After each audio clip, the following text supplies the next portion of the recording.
하나님의 말씀 보겠습니다. 사사기 9장 34절에서 57절까지입니다.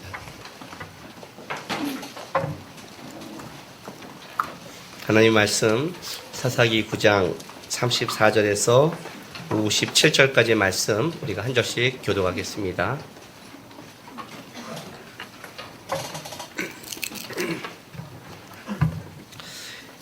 아비멜렉과 그와 함께 있는 모든 백성이 밖에 일어나 네 떼로 나누어 세겜에 맞서 매복하였더니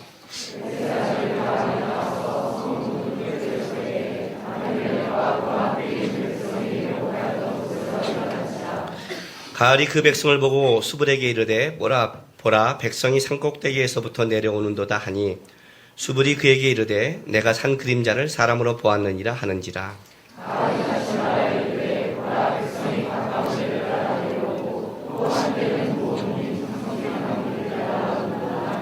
수불이 그에게 이르되 내가 전에 말하기를 아비멜렉이 누구이기에 우리가 그를 섬기리요 하던 그 입이 이제 어디 있느냐. 이들이 내게 내가 업신여겼던 그 백성 아니냐. 청하노니 이제 나가서 그들과 싸우라 하니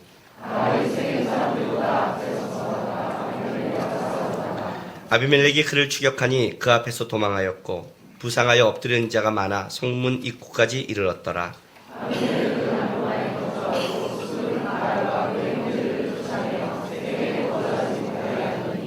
이튿날 백성이 밭으로 나오매 사람들이 그것을 아비멜렉에 알리니라.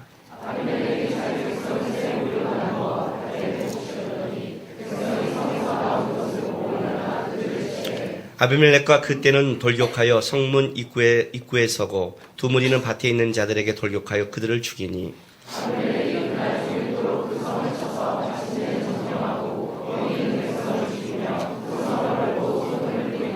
세겜 망대의 모든 사람들이 이를 듣고 엘브나 신전의 보루로 들어갔더니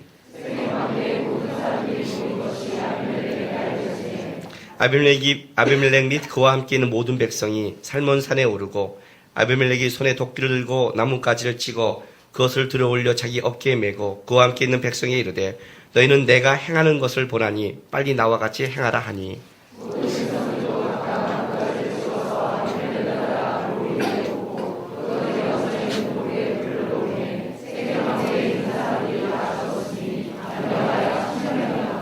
아비멜렉이 데베스에 가서 데베스에 맞서 진치고 그것을 점령하였더니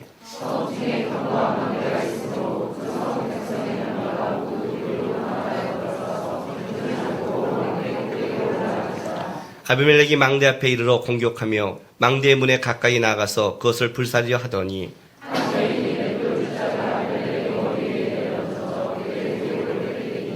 아비멜렉이 자기의 무기를 든 청년을 급히 불러 그에게 이르되 너는 칼을 빼어 나를 죽이라. 사람들이 나를 가리켜 이르기를 여자가 그를 죽였다 할까 하노라 하니 그 청년이 그를 찌르매 그가 죽은지라.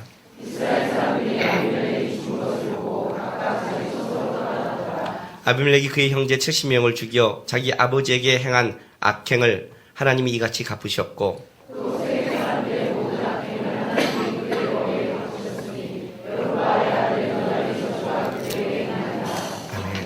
기도하겠습니다. 거룩하신 하나님 감사합니다.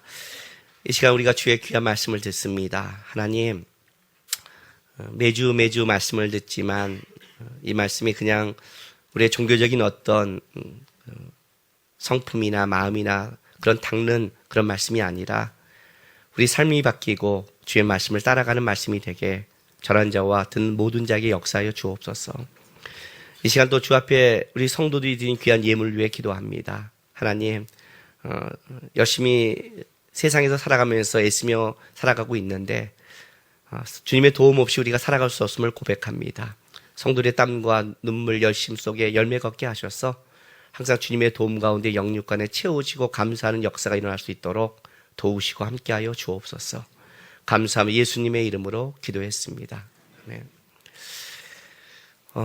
이 사사기 지금 9장 이 아비멜렉의 이 사건을 결말을 우리가 좀 이제 하게 됐습니다.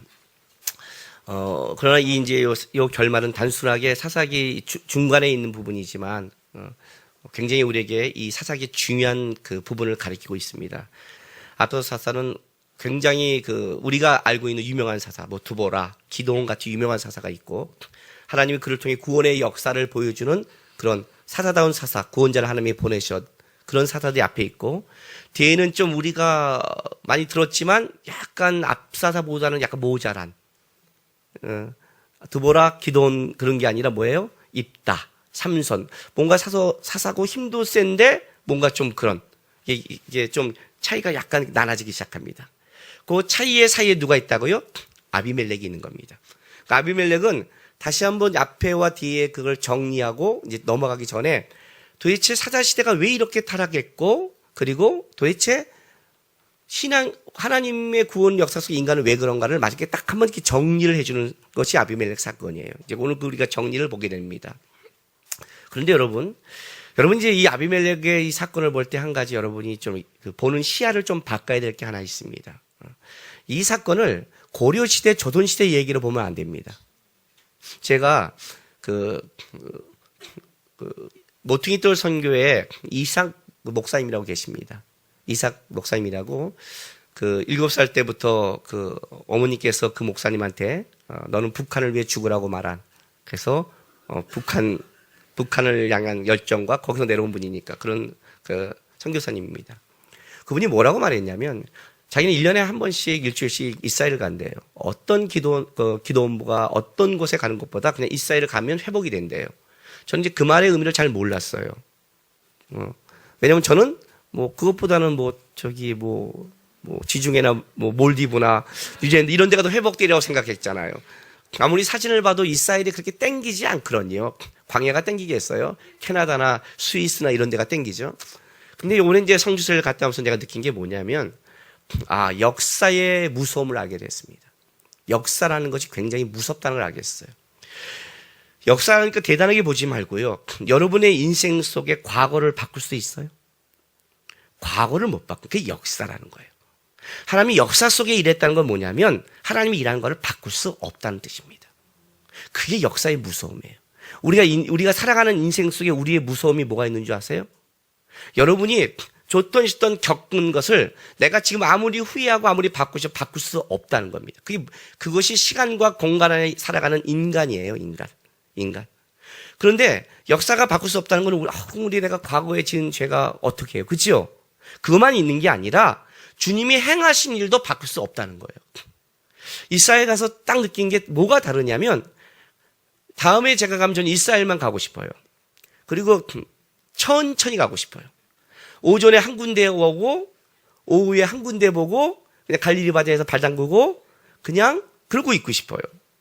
왜 그러고 싶냐면 이런 것 때문에 그래요. 많이 보는 것보다 중요하지만 또 하나 뭐가 있냐면 그 자리를 주님이 갔던 곳이거든요. 역사의 현장이잖아요. 주님이 갔던 건 뭐예요? 바꿀 수 없다는 거예요. 주님이 이 땅에 오셔서 우리 위해 가시고 십자가를 지고 이뤘던 사건을 아무도 바꿀 수 없다는 거예요. 그러니까 거기 가면 뭐가 느껴지냐면 그 역사라는 게 느껴지는 거예요. 다른 곳과 다른 거죠. 그냥 광야나 경치가 아니라 주님이 행하신 일의 이 완전함과 완벽함과 그의 애정과 사랑이 너무 느껴지는 거예요. 주님은 시간과 공간을 초월하시잖아요. 2000년의 제자와 함께 걸었지만 지금은 내가 그 자리에 내가 있는 그곳에 주님은 같이 바라보고 있잖아요. 이게 역사의 무서움이에요. 거기 가서 느낀 게 주님의 이루신 일이 끝난 게 아니구나. 바꿀 수 없구나. 바꿀 수 없구나. 역사를 돌릴 수 없듯이 우리가 2000년으로 돌아갈 수 없듯이 주님이 행하신 일을 바꿀 수가 없구나. 그걸 느끼는 거예요. 성경에 기록한 역사는 그와 똑같은 거예요. 사사기의 역사는 이스라엘 역사가 아니에요. 어떤 분은 이걸 보면서 그러잖아요. 이거 이스라엘 역사구만. 외형은 이스라엘 역사를 취했어요. 그러나 이스라엘 역사가 아닌 게 뭐냐면 이건 하나님이 일하신 거기 때문에 그래요. 사사기를 우리에게 기록해 놨다는 건 어떤 뜻이냐면 하나님이 이걸 통해 우리에게 보여준 이 역사가 바꿀 수 없다. 그건 뭐예요? 우리의 인생 속에도 똑같다는 거예요. 이 사사기의 9장의 역사가 우리 인생 속에도 똑같을 수 있다는 걸 아셔야 되는 거예요. 그냥 쓱 보시면 안 돼요. 쓱 보시면 안 돼요. 이 사건 현재 우리에게도 동일한 거예요. 그걸 아시고 일로 들어가야 돼요. 여러분이 아비멜렉이 돼야 되고 여러분이 세겜 사람이 돼야 되고 그렇게 이걸 봐야 형태는 다르지만 똑같이 이 세계 속에 일어날 수 있구나를 알고 봐야 되는 거예요. 오늘 제가 가신나무 나라의 결말을 내어줬어요. 인본주의 나라의 결말이에요. 하나님을 떠난 자의 힘과 하나님을 떠난 자의 강함이 어떤 것인가를 역사 속에 보여주는 거예요. 자, 여러분이 이 사사기를 보고 역사를 보셔야 돼요. 로마에 가서 로마의 웅장함을 보면서 보셔야 돼요. 그 웅장한 힘의 역사가 결말이 뭔지를. 그것이 우리에게도 똑같다고 얘기하는 거예요. 사사기 9장 오늘 우리가 읽은 거는 굉장히 많은 부분을 가지고 있어요. 자, 봐요. 9장 34절부터 45절까지는 세겜과의 전쟁이에요. 그리고 나서 46절부터는 49절까지는 세겜 망대 모든 사람들과 전쟁이에요. 달라요. 이해가 되세요? 지금 세겜 망대 사람이라고 그러니까 우리가 같이 보면 안 돼요. 이 세겜 망대는 이 망대란 뜻은 그냥 이렇게 파수꾼이 세운 망대도 있지만 그런 망대가 아니에요. 아니에요. 요번에 성지순례 갔다 온 사람은 마사다라는 요새를 보고 왔을 거예요. 마사다라는 그 요새에 올라가면요, 600, 어마어마하게 넓어요. 몇 천 명 이상이 살 수 있는 거예요. 그런 망대예요. 높은 고지에 있는 요새 같은 곳을 얘기하는 거예요. 오늘 이 본문에 보면 49절 보세요. 사사기 9장 49절 보세요.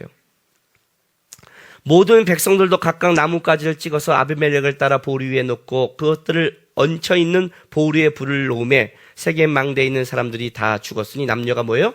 약 1000명. 어마어마하게 하죠. 파수꾼의 망대에 1000명이 올라갈 수 없잖아요. 그러니까 요새나 높은 곳이 요새 같은데 그 군인과 가족들이 사는 이런 한 곳이에요. 그러니까 세겜과의 전쟁 이후에 세겜 망대 사람이 다 죽인 걸 알고 나서 놀란 거예요. 두 번째 전쟁이에요. 아비멜렉이 거기까지 죽여버려요. 그리고 세 번째 전쟁이 50절에서 55절까지 나타나요. 이거는 이제 데베스에 가서 50절에 보면 데베스에 맞서 진치고 그거를 점령했다는 거예요. 세겜 북동쪽 약 15, 16km에 있는 아주 가까운 거예요. 여러분 10km는요. 저 군대에서 물론 방위였지만 전투방이었단 말이에요. 10km 구보 저같이 약한 사람도 50분 안에 돌파해야 돼요. 완전군장에.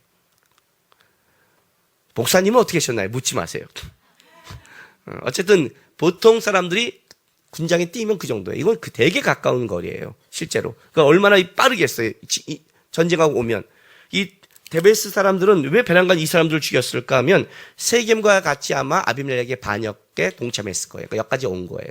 이 데베스에 가서 또 망대까지 몰아서 죽여버리려는.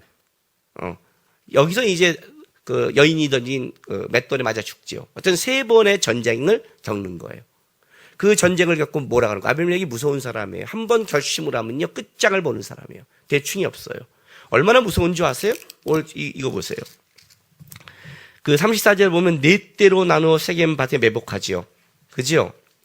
그리고 이제 매복했다가 이제 전쟁이 쫙 일어나는데 36절에 이렇게 말해요. 가을이 그 백성을 보고 수불에게 이르되 보라 백성이 산꼭대기에서부터 내려오는도다 하니 수불이 그에게 이르되 내가 산 그림자를 사람으로 보았느냐 하는지라 가을이 다시 말해 이르되 보라 백성이 밭가운데를 따라 내려오고 또 한때는 어디라고요?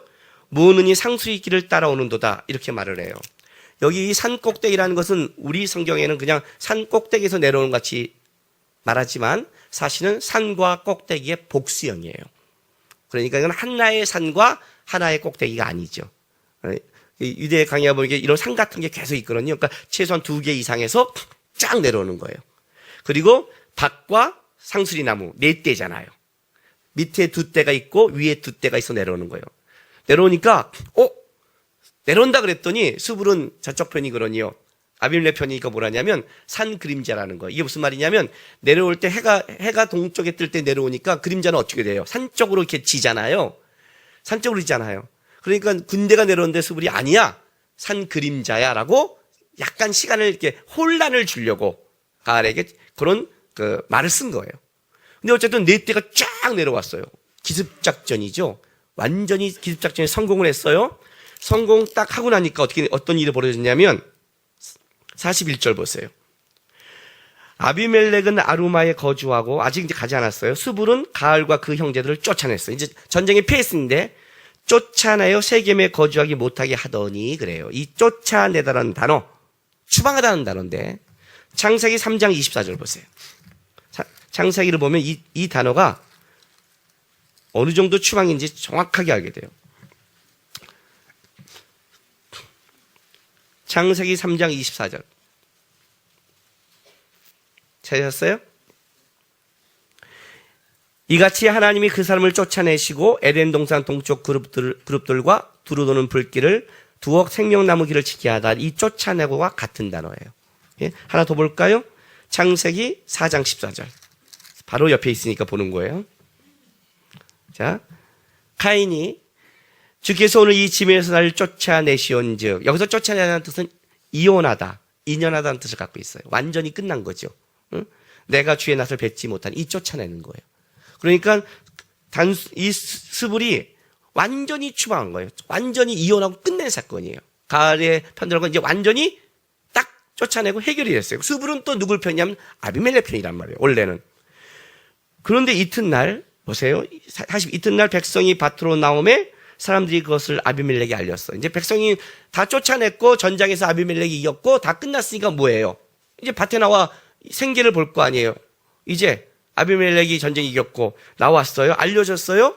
그랬더니 43절 아비멜렉이 자기 백성을 세 무리로 나눠 밭에 매복시켰더니 백성이 성에 나오는 걸 보고 일어나 그들을 치되 아비멜렉과 그때는 돌격하고 성문 입구에 서고 두 무리는 밭에 있는 자들을 돌격 그들을 죽이니 아비멜렉이 그날 종일토록 그 성을 쳐서 마침내 점령하고 거기 있는 백성을 죽이며 그 성을 헐고 소금을 뿌리니라. 자, 이게 무슨 말이냐면 이거예요. 백성이 나와서 이제 끝났다고 생각했는데 아비멜렉은 안 끝난 거예요. 자기한테 요만큼이라도 반란하고 마음을 뺏겠다는 것에 대해서 그 대가가 문제를 가져준 거예요. 이번엔 작전을 바꿨어요. 아까 네 대 했다면 세 대로 바꾼 거예요. 나왔는데 그냥 아비멜렉 한 대가 성문 입구를 지켜버리니까. 성문 입구를 지켰다는 건 뭐예요? 성 안사람과 밖에 사람이 단절하고 이제 안사람도 못 나오는 거예요. 다 죽여보겠다고 작정한 거예요. 먼저 장악하고 밭에 있는 사람은 어떻게 돼요? 밖으로 튈 수도 있잖아요. 그죠? 그래서 두 대가 양쪽으로 포위해갖고 죽여버리는 거예요. 완전히 한 사람도 남기지 않고 죽이로 작정한 거예요. 작전을 바꿔버린 거예요. 한때는 입구를 지켜서 못 가게 지켜놓고 나가 이제는 흩어질까봐 양떼가 나눠서 싹 죽여버리는 거예요. 잔인하죠. 그 소금을 뿌렸어요. 소금을 뿌렸다는 게 왜 뿌렸을까요? 베란가? 우리나라 뭐 재수없어 뿌렸을까요? 아니, 그렇게가 아니에요.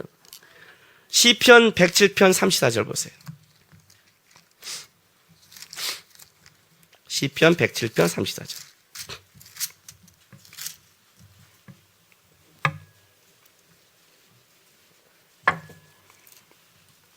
883쪽. 됐어요?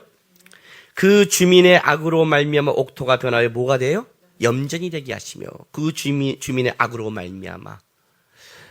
이 소금을 뿌린다는 건 뭐냐면 그 땅을 황폐화시키는 거예요. 소금이 그 짜져온 땅은요 황폐화되는 거예요. 옥토가 안 되는 거예요. 이건 뭐예요? 완전히 세겜성을 끝낸 게 아니라 이 땅 자체를 어떻게 돼요? 아주 무섭지 않아요? 무섭지 않아요? 옛날 박영선 목사님이 든 예화가요, 세상이 이렇다는 거. 조폭끼리 딱 만나니까요, 조폭끼리 만나면 어떻게 돼요? 두목끼리 기싸움을 하잖아요.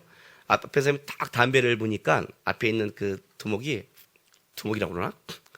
또 조폭 기분 나쁘게 두목 그러면 어떤 대빵이 옆에 이게 뭐예요? 옛날에 빼치카라고 아세요? 혹시 이렇게 숯불 같은 는 이렇게 우리 삼겹살 구워 먹고 돼지갈비 먹으면 하는 숯불 있잖아요. 그 숯불을 손을 딱 들더니 손이 치실할 거 아니에요. 불이 필요하시죠? 하고 딱 두드려요. 타고 있는데 치가 다 붙더래요. 살벌하죠.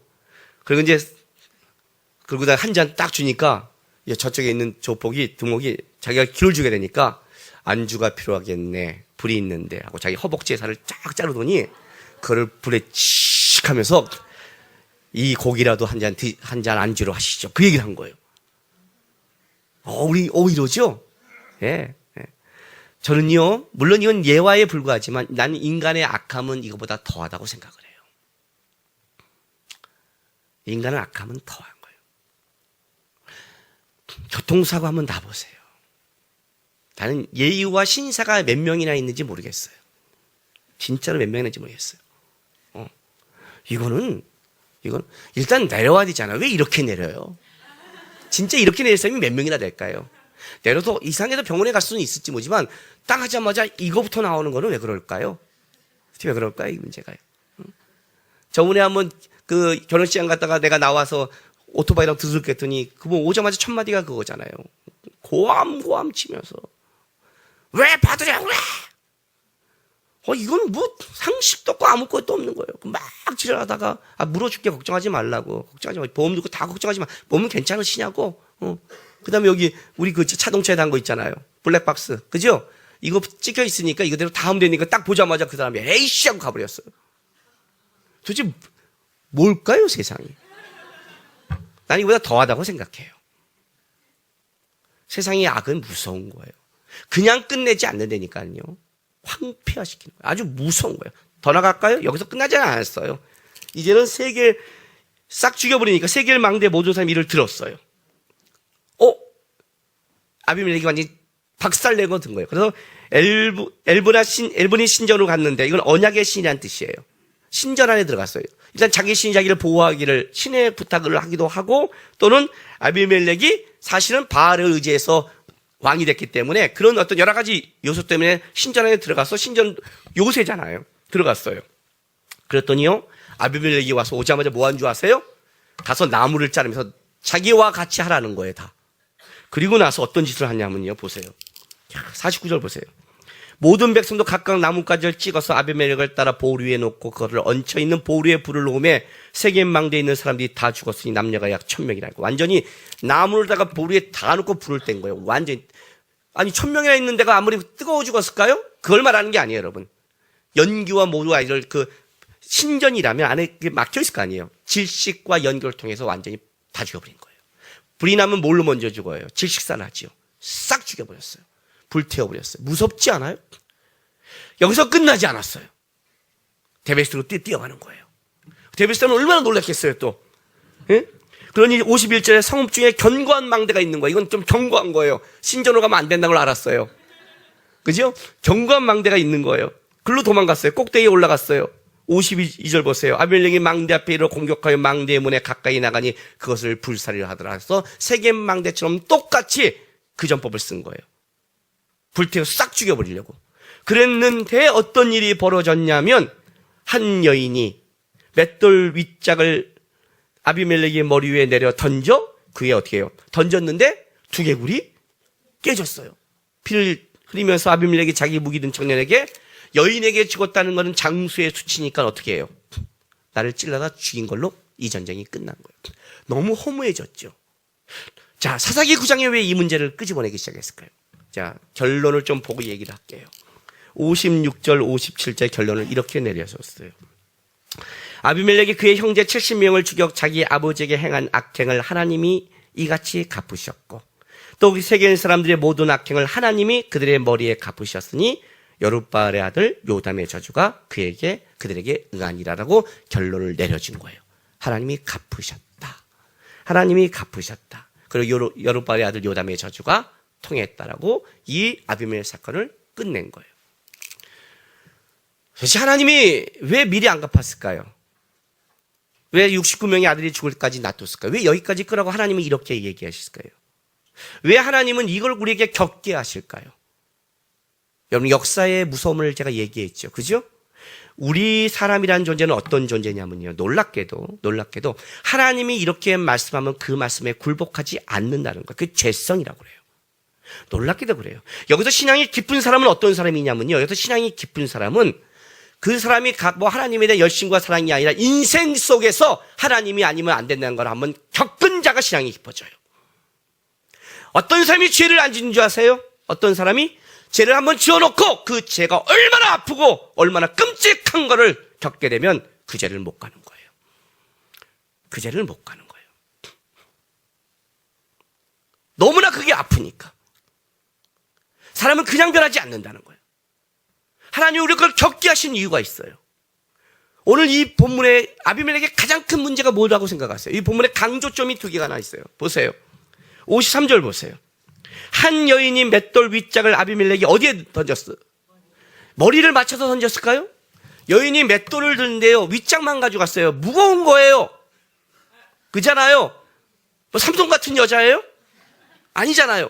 던져서 머리에 맞추니까 던진 거예요. 그죠? 앞에 오니까. 일단 맞추자고 던진 거예요. 근데 그걸 머리에 맞힌 거. 누가 머리에 맞췄겠어요? 하나님이 맞췄죠. 하나님이 응징한 거니까 머리에 딱 뭐 두개골이 깨져버린 거예요. 그리고 57절 보세요. 세계 모든 사람의 모든 악행을 하나님이 그들의 어디에 갚았어요? 머리에 갚았어요. 왜 그럴까요? 아비멜렉의 목적이 머리가 되는 거였거든요. 하나님이 머리고 하나님이 왕인데, 하나님이 주인인데 하나님의 말씀과 하나님의 뜻을 쫓지 않았거든요. 기도원이 300명의 용사로 승리했을 때 이스라엘 백성이 뭘 요구했냐면 기도원에게 그들의 머리가 되기를 원했어요. 당신이 우리의 왕이 되주라. 그때 기도원이 뭐라고 그러냐면 하나님이 우리의 머리다. 하나님이 우리의 왕이다. 나와 우리 자손들은 그런 머리에 쓰지 않을 거라고 약속을 해요. 그런데 아비멜렉이 자기가 머리가 된 거예요. 자기가 머리가 된 순간 어떻게 돼요? 자기 머리에 도전한 자들을 어떻게 되면 다 죽여버리는 거예요. 요만큼만 해도 무서움을 날려주는 거예요. 이게 세상의 힘과 권력이에요. 세상 쪽에 가서 맛본다는 것 때문에 무서움을 맛볼 거예요. 세상은요 끝이 없어요. 끝이 없어요. 내가 머리가 되던가 아니면 앞에 있는 머리를 죽이던가 아비멜렉처럼, 그리고 내가 올라서던가 그 올라선 들을 죽여야만이 쓰는 자리가 그 자리라는 거예요. 무서운 자리예요. 근데 하나님께서 어떻게 했냐면 자기 형제들을 죽여버리고 이렇게 머리가 되고 이게 인간적인 힘을 갖고 있는 자의 결말이 뭐냐는 거예요. 그의 머리를 뽀개버린 거예요. 누굴 통해서? 한 여인. 누군지를 몰라요, 여러분. 누군지를 모르는 거예요. 그냥 어떤 여자예요. 뭐 대단한 장수가 아니에요. 우리는 다윗과 골리앗 얘기를 알잖아요. 저는 골리앗 정도 용사를 그러면 그만한 사람이 서야 되잖아요. 그렇죠? 이거는 그냥 한 여인이에요. 아무 여자라면 되는 거예요, 하나님이. 세상의 권력 아무 여자 하나면 되는 거예요. 이 땅의 힘 한 명이 하나님이 끝내버리는 거예요. 죽일 수 있는 거예요, 그냥. 아무것도 아니라는 거예요. 그냥 한 방에 끝났어요. 아비멜렉의 아들 요담의 저주가 통했어요. 요담은 누구냐면 아비멜렉 아들 중에 가장 미약한 자예요. 막내자 가장 미약한 거예요. 사사기 9장은 어떻게 시작한다고 그랬어요, 여러분? 이렇게 시작한다고 그랬죠? 9장 1절. 여룹바의 아들 아비멜렉이 세겜에 가서 그의 어머니 형제에게 이르러 하면서 자기가 왕 될 거를 되고 싶은 걸 얘기했잖아요. 여룹바의 아들. 그런데 사사기 9장 마무리는 이렇게 끝났다고 그랬죠? 여룹바의 아들 요담의 저주가 그들에게 응했다고 그랬어요. 참 놀랐죠? 여룹바의 아들 중에 가장 똑똑하고 잔인하고 무서운 힘을 가진 애였어요. 다 이겨버리고 왕이 되는 거예요. 여룹바알이 누구예요? 바알과 쟁론한 거예요. 하나님의 은혜를 입은 자의 아들이었는데 그 아들이 어떻게 살아가냐면 가장 힘을 의지한 거예요. 그 힘으로 모든 걸 잡아서 이긴 것 같아요. 그런데 그 가장 힘 있는 놈을 하나님이 누굴로 응징했냐면 가장 미약한 자의, 그냥 가서 칼도 찌를 수 없어서 산 꼭대기에 올라서 그냥 우리 식으로 한다면 너 인생 잘 되나 보자 하고 도망가네요. 그래서 아비멜렉이 찾지도 않아요, 얘는요. 두 번째로 강한 애였다면 어디서 끊을까봐 아마 아비멜렉이 이런 잔인한 아비멜렉이었다면 산산이 쫓았을 거예요, 아마요. 이스라엘 땅에 갔더니 좁다고 그랬죠, 제가요. 너무 좁다고 그랬잖아요. 너무 좁아요. 여기 다 뒤졌을 거예요, 아마요. 근데 왜 안 했냐면 아비멜렉이 쫓아갈 만한 존재도 아니에요. 산꼭대기에 올라가서 그냥 우아한 거예요, 우아. 감람나무, 포도나무 이런 얘기하다 가시나무 너를 쩔 것이여 불사를 것이다 하고 또 튀어요.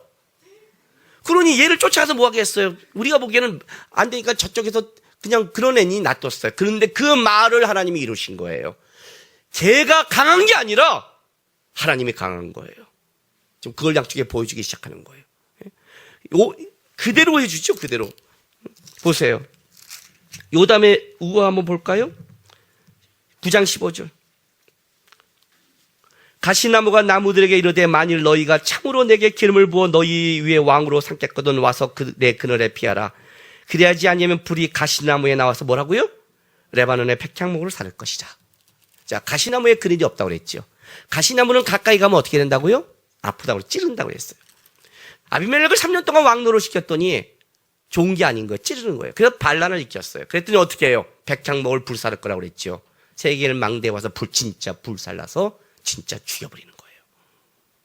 그대로. 그냥 미약한 자의 말 같은데 그대로 이루어지는 거예요. 우리에게 말해주는 거예요. 우리에게 말해주는 거예요. 뭘 말해줄까요? 고린도전서로 갈게요. 1장.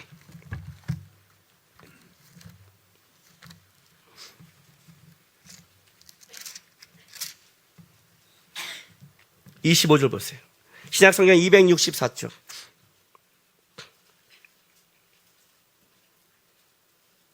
잘했어요? 하나님의 어리석음이 사람보다 지혜롭고 하나님의 약하심이 사람보다 강하니라. 형제들아 너희를 부르심을 보라. 육체를 따라 지혜로운 자가 많지 아니하며 능한 자가 많지 아니하며 문벌 좋은 자가 많지 아니하도다. 그러나 하나님께서 세상에 미련한 것을 택하사 지혜 있는 자들을 부끄럽게 하려 하시고 세상에 약한 자들을 택하사 강한 것들을 부끄럽게 하려 하시며 하나님께서 세상에 천한 것들과 멸시받는 것들과 없는 것들을 택하사 있는 것들을 피하려 하시나니 이는 아무 육체도 하나님 앞에 자랑하지 못하게 하려 하십니다. 너희는 하나님으로부터 나서 그리스도 예수 안에 있고 예수는 하나님으로부터 나와서 우리에게 지혜와 의로움과 거룩함과 구원함이 되셨으니 기록된 바 자랑하는 자는 주 안에서 자랑하라 함과 같게 하려 합니다. 형제들아 내가 너희에게 나아가 하나님의 증거를 전할 때 말과 지혜의 아름다운 것으로 하지 아니하였나니 내가 너희 중에 예수 그리스도와 그의 십자가에 못 박힌 것 외에는 아무것도 알지 아니하기로 작정하였습니다. 내가 너희 가운데 거할 때 약하고 두려워하고 심히 떨었노라. 내 말과 내 전도함이 설득력 있는 지혜로운 말로 하지 아니하고 다만 성령의 나타나심과 능력으로 하여 너희 믿음이 사람의 지혜에 있지 아니하고 다만 하나님의 능력에 있게 하려 하였노라. 사도 바울의 고백이에요. 사도 바울이 고린도 교회를 전도하기 전에 어디로 가냐면 먼저 그 외 아덴에 가서예요. 아덴은 어떠냐면 철학의 도시예요. 거기에 가다 보면 뭐냐면 신들의 비석이 쫙 있어요. 그 신들의 비석 중에 어떤 님은 이름 없는 신이 있어요. 이름 없는 신이니까 혹시 신들의 이름을 썼다가 혹시 자기가 신이 있는데 자기가 모르고 그거를 쓰지 않았다가 그 신들이 자기에게 재앙을 줄까 봐 이름 없는 신이라는 비석을 썼어요. 사도 바울이 여기서부터 전도가 시작하는 거예요. 이 이름 없는 신이 누군지 아냐고 철학적으로 해요. 그러나 사도 바울의 많은 전도회 중에 가장 물론 여기서 전도를 했지만 제대로 못하는 곳이 여기예요. 그리고 사도 바울이 고린도에 와서 이렇게 고백하는 거예요. 내가 내 지혜와 말로 하지 않겠다고. 하나님의 미련함이 나의 똑똑함보다 강한 걸 깨닫기 시작해요. 예수 그리스도를 바라보고 십자가를 붙잡는 게 얼마나 강한 걸 사도 바울이 알기 시작해요. 자랑하는 자가 주 안에서 자랑한 것이 자기 아닌 걸 알기 시작해요. 이해가 됐어요, 여러분? 요담이 우스워 보이죠? 한 여인이 우스워 보이죠? 여러분이 우스워 보이죠? 집에서 가정주부하는 게 우습죠. 내 인생은 뭐라고 생각하죠? 애 하나 키운 게 우습죠.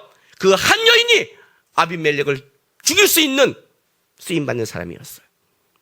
성지순례 갔다가 본 게 있어요. 그게 시띠나무라는 거예요. 시띠나무는 뭐냐면요, 바로 법궤를 만든 조각몸이라고 그래요. 성지사님도 그 얘기를 해요. 왜냐하면 이건 누구나 관심이 있는 거니까. 대단한 나무가 아니에요. 이런 나무가 아니에요. 거대한 나무가 아니에요. 비리비리한 나무예요. 그걸 잘라서 조각목으로 뭐냐면 하나님의 말씀을 담는 법궤를 삼아요. 어쩜 우리는 씨띠나무 같은 존재예요. 우리는 벌품도 없고 광야에 그냥 사는 그릇 하나 겨우 만들 수 있는 그런 나무에 불과한 거예요. 뭐 하나 가구를 만들면 제대로 만들 수 없는 거예요. 깎아고 조각목이요. 이렇게 해서 걷다는 거예요. 근데 거기에 뭐가 왜 그 아름다우냐면 거기에 하나님이 금치를 하시고 거기에 법궤를 놓고 하나님의 말씀이 있어서 법궤는 위대한 거예요. 그래서 그 법궤를 우사가 만질 때 터지는 거는 법궤에 씻긴 나무가 대단한 게 아니라 그 안에 임재한 하나님의 말씀이 있기 때문에 대단한 거예요. 우리는 미련한 자들, 우리는 아무것도 없는 자들이에요. 우리는 요단같이 어떤 때는 답답해서 하나님 어떻게 그럴 수 있을까요? 말도 안 되지 않고 그냥 푸념처럼 얘기할 수 있는 존재일지도 모르겠어요. 그렇죠? 우리는 막 도망다니다가 어쩌다 한번 던진 게 그렇게 할 수도 있을지 모르겠어요. 근데 아셔야 돼요, 여러분. 아비멜렉의 강함이 아무것도 아니라고 주님은 보여주는 거예요. 왜 이걸 놔두냐면 역사 속에 이걸 기록해 놔야 되기 때문에 그래요. 하나님이 처음부터 하시면 여러분이 알까요? 아니요, 몰라요. 신명기로 돌아가 보세요. 신명기 8장. 이스라엘 백성이 40년 동안 광야 생활을 하고 하나님의 말씀을 40일 동안 정탐하고 나서 하나님의 말씀에 불순종함으로 40일을 하루로 계산해서 40년을 광야 생활했다고 그랬잖아요. 이에 들어가기 일보 직전에 모세가 다시 이스라엘 백성들에게 신앙을 정립해 준 게 바로 신명기예요. 근데 8장 2절부터 보세요. 내 하나님이 여호와께서 이 40년 동안에 내가 광야길을 걷게 하신 것을 기억하라. 이는 너를 낮추시며 너를 시험하사 내 마음이 어떠한지 그 명령을 지키는지 지키지 않는지 알게 하려 하심이라.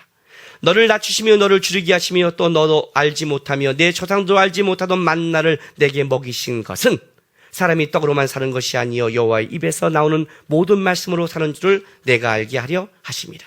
이 40년 동안에 내 의복이 헤어지지 아니었고 내 발이 부르트지 아니하니라.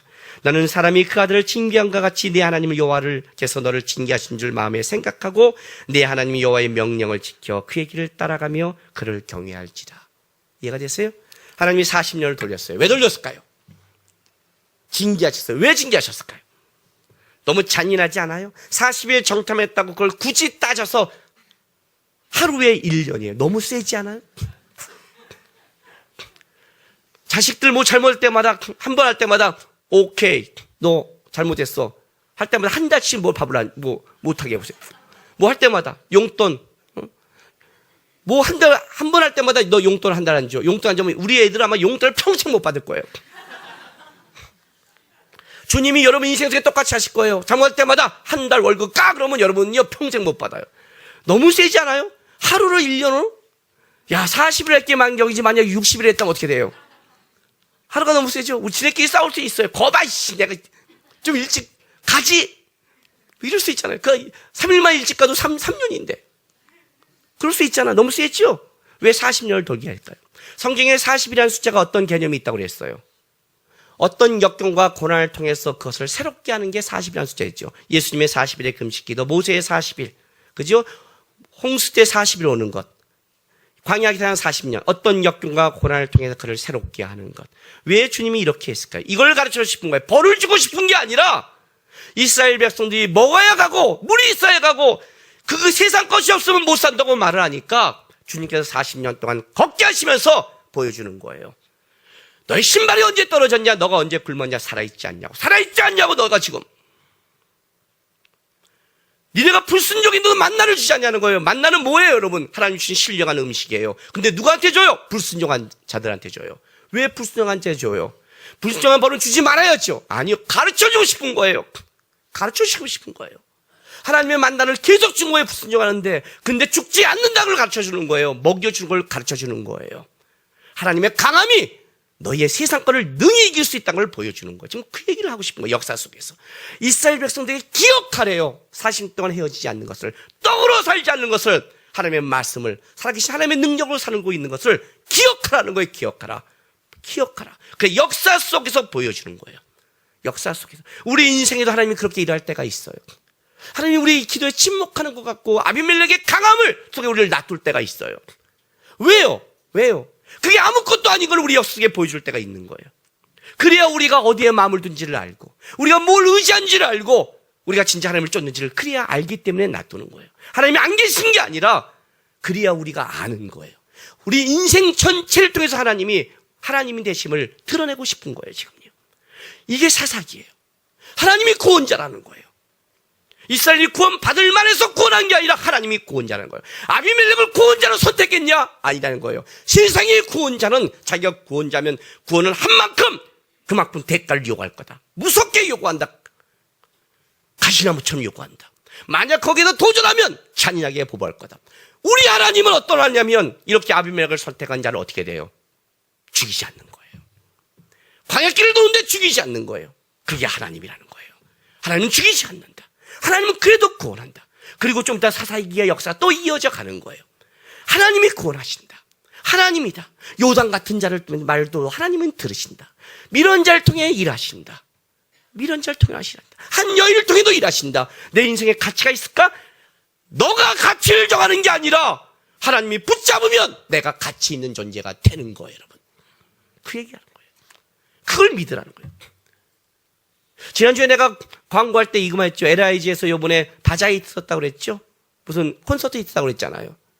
IT를 위한. 금요일 날 갔어요. 나 황 목사님하고 몇 명 가서 봤어요. 뭐 CCM 가수들 나오고 찬양하고 뭐 놀도 나오고 뭐 복음서고 좋았어요. 그냥 콘서트 하나 보는 거였어요. 근데 나에게 참 좋았던 거는 뭐냐면 맨 마지막 시간이었어요. 그거 하나로 저는 그 콘서트에 참여한 거를 참 복되다 생각했어요. 맨 앞줄 정중앙이 제 자리였어요. 이성미 이사님의 백으로 맨 앞에 앉았어요. 맨 마지막에 누가 섰냐면 윤복희 씨가 섰어요. 그 여러분이란 노래를 하는데 그것이 자기가 하나님을 향한 고백으로 만든 곡이에요. 여러분 왠지 영어로 하면서 가사는 더 좋아요. 그걸 쫙 불러주는 거예요. 그리고 두 번째 곡을 보고 세 번째 곡을 부르는 거예요. 그 앞에서 섬샘을 보는데 두 번째 곡 이런 말을 하는 거예요. 이렇게 내가 노래를 좀 했으면 좋겠는데 안 돼요. 이렇게 말하는 나는 잘나서가 아니라고 그래요. 이런 바보 같은 나를 이렇게 말하는 나는 이런 식 알죠? 잘나서가 아니라오 이렇게 그 노래 알죠? 몰라요? 아씨. 우리는 하나요인가? 그거죠? 그 노래 우리는 하나요. 당신과 그 노래예요. 여기 서 있는 바보 같은 나를 하나님이 그 말을 하는 거예요. 그래서 나와서 이제 식사하면서 우리 집사람이 뭐랬냐면 70일에 오래 70일에 그렇게 노래하는 거예요. 항상 노래 때마다 금식하고 하신대요. 우리 집사람이 너 오랫동안 노래해 주세요 그랬더니 제가 그 노래 40몇 세에 만들었는데 이제 얘기를 하는 거예요. 내가 그래서 이렇게 말했어요. 임복희 선생님한테. 씨한테 이렇게 말했어요.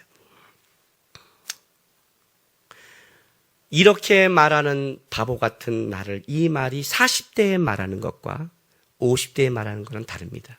40대에 이렇게 말하는 나는 잘나서가 아니라 바보 같은 거면 넌 진짜 바보야. 이렇게 우리가 안다고. 이렇게 한다. 그런데 나이가 70일에서 하나님을 따라온 이 사람이 살아온 하나님을 쫓아온 사람이 이렇게 쓰임받는 내가 잘나서가 아니라 이런 바보 같은 나를 썼다는 것은 그 자체가 고백입니다. 그랬어요. 더 건강하셔서 72세도 이런 바보를 썼다 하나님을 고백하세요. 그랬어요. 그 늙고 힘들고 옛날처럼 노래할 때 옛날 젊을 때 파워는 안 나오잖아요. 파워가 있는데도 불구하고 그래도 이렇게 바보 같은 나를 이렇게 말하는 자는 내가 잘나서 이런 머리가 아니라 이런 바보 같은 나를 사용하시는 그 하나님 이해가 되세요? 그게 소망이에요. 여러분. 나이가 71세에 은퇴하고 나서 더 나가도 어떤 고백을 하고 싶냐면 교회가 이렇게 컸어요. 이렇게 책을 많이 했어요 하는 그런 게 아니라 이런 미련한 자를 사용하신 하나님. 여진 내 인생을 가치 있게 만드신 하나님. 멍청해도 죄밖에 못 드는 자를 은혜로 끌어가시는 그 하나님. 요담의 저주를 그냥 사라지지 않게 하시고 사용하신 그 하나님. 한 여인의 맷돌을 통해 역사를 바꾸시는 그 하나님. 우리 인생에 가치가 있다는 그 하나님. 그게 복이라는 거예요. 가시나무의 결말을 우리는 봤어요. 봤다고요, 여러분. 어떻게 하실 거예요, 여러분? 또 나가서 세상 거를 쫓으실 거예요? 세상의 그 아비멜렉을 붙잡을까? 그래도 역시 돈이라고 말하실 것 같아요? 아니, 여러분. 역사의 준엄한 심판을 보여줬어요. 이제 여러분은 어떠냐면 하나님의 역사를 따라가야 돼요. 바울이 말하고 고백한 것처럼 십자가 외에는 자랑하는 자는 곧 주 안에서 자랑하라. 예수 그리스도밖에는 없다는 이 말의 고백이 이제 여러분의 삶의 고로 받아서 여러분도 인생의 걸 쓰셔서 나중에 인생의 결말의 사도 바울처럼 나의 미련한 걸 통해 하나님이 일하셨고 나의 약한 걸 통해 행하셨고 우리 하나님은 여전히 살아계시다는 그 고백이 나오셔야 돼요. 여러분의 인생의 결말은 가시나무의 결말이 아니라 십자가의 결말로 마무리돼야 돼요. 아셨어요, 여러분? 이 역사의 사사기 9장을 놓치지 마세요. 이스라엘이 이걸 놓쳐서 또 타락하기 시작해요. 우리는 여기 앉아서만 신앙인이 되려고 그래요. 여기 앉아서만 회개를 해요. 여기 앉아서만 말을 바꾸려고 해요. 그러면 안 돼요, 여러분. 우리는 종교적으로 그냥 어떤 걸 마음을 닦으려고 이 자리에 온 게 아니에요, 여러분. 이 자리에 나간 순간 여러분은 입술과 마음과 심령을 하나님의 사람처럼 살아가는 싸움을 하셔야 돼요. 그리고 여러분의 인생 속에서는 하나님의 역사가 있어야 되고 요담처럼 한 여인처럼 하나님이 여러분을 통해 의미 있게 만드는 역사가 일어나기를 주님의 이름으로 축원합니다. 기도합시다. 우리 시간 다 같이 좀 다짐해 기도하겠습니다. 하나님 생명 주셔서 감사합니다. 여러분 내가 힘들고 어려워도요 저는 생명을 주신 걸 감사합니다. 더 나아가 주님 알게 해주신 거 감사합니다. 하나님 한 여인처럼 요담처럼 제 인생이 하나님께 의미 있는 인생으로 만들어 주십시오. 하나님의 역사가 내 인생께 쓰이기를 소망한다고 우리 다 같이 다짐하며 기도하며 나가겠습니다. 기도하겠습니다. 거룩하신 아버지 하나님 감사합니다.